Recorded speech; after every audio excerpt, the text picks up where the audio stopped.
What is the common denominator of failure? Why are you failing? You never say because of me. Oh, it's the competition. It's the economy. It's the president. It's Congress. If you wake up tomorrow morning and blame your failure on someone or something else, you have no reason to change, do you? But if you woke up in the morning and looked in the mirror and said, I am failing because of me, the decisions that I make, the energy I put in, I'm not passing the blame. If you look in the mirror tomorrow and say that, you will change. Because nobody likes thinking of themselves as a failure. The way you get to the next level in your life is keep going. Keep going, keep running. Even when you don't even know, it turns into chaos. You cannot be great if you cannot operate in chaos. Winners win and losers lose. And if you create a culture of losing, if you keep being a victim, if you keep letting losing happen to you, if you keep letting people do you and treat you any kind of way, it's going to become a culture. Whatever you hold in your mind will tend to occur in your life. If you continue to believe as you have always believed, you will continue to get what you have always gotten. If you want different results in your life, all you have to do is change your mind. Take ownership. Take ownership of everything in your world, the good and the bad. Don't make excuses. Don't blame any other person or any other thing. Take ownership of your mistakes. Take ownership of your shortfalls. Take ownership of your problems. And then take ownership of the solutions that will get those problems solved. Take ownership of your job, of your team, of your future, and take ownership of your life. Listen to me, I'm here to shame you. And I'm here to shame you, not because I want to hurt your feelings, but I'm hoping to pull something out of you that's already in you, but you just haven't pulled it out yet. The people in life that win play offense, not defense. Stop backing into everything. Stand up. Bow your back a little bit. Start to walk a little different. Start to be that best version of you. You can do it in your quiet way. You can do it the way you do it, but somehow they got to look at you and go, okay, I won't monkey with that one. You push back.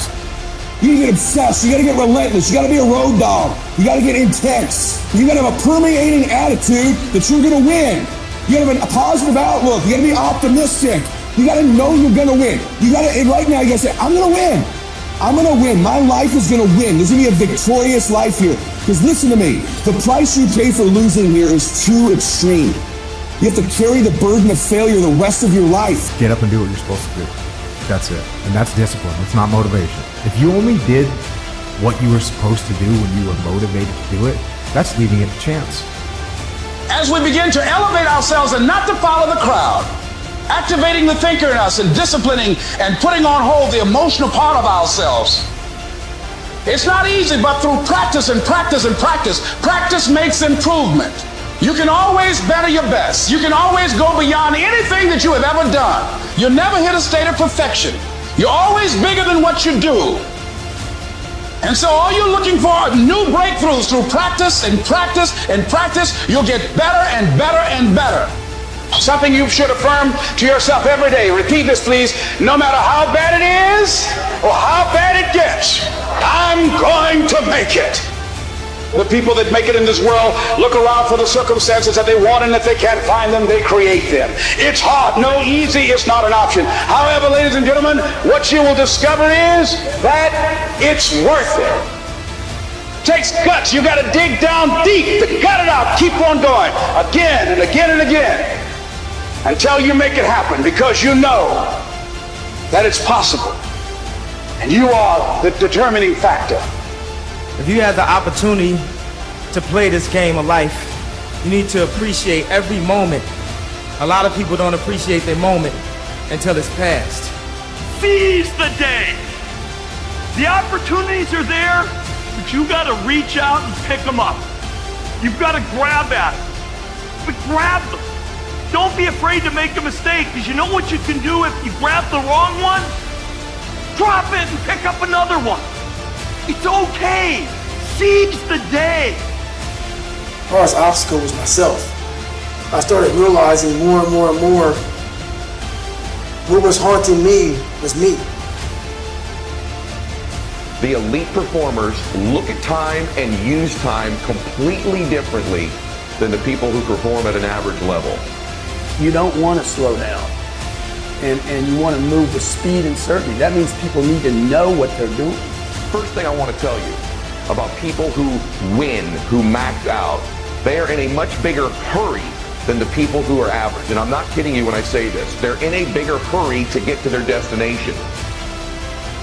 You know, winners move with speed and certainty because they practice, they train, they educate. Their pace is faster, they walk faster, they talk faster, and their expectation when they're going to arrive at their destination is sooner. There's something to be said about how close you think you are to a goal and how fast you will run to get to the finish line. If you are surrounded by B players or average performers, and that is your standard, then your mindset will operate at the standard that is offered to you by the people around you.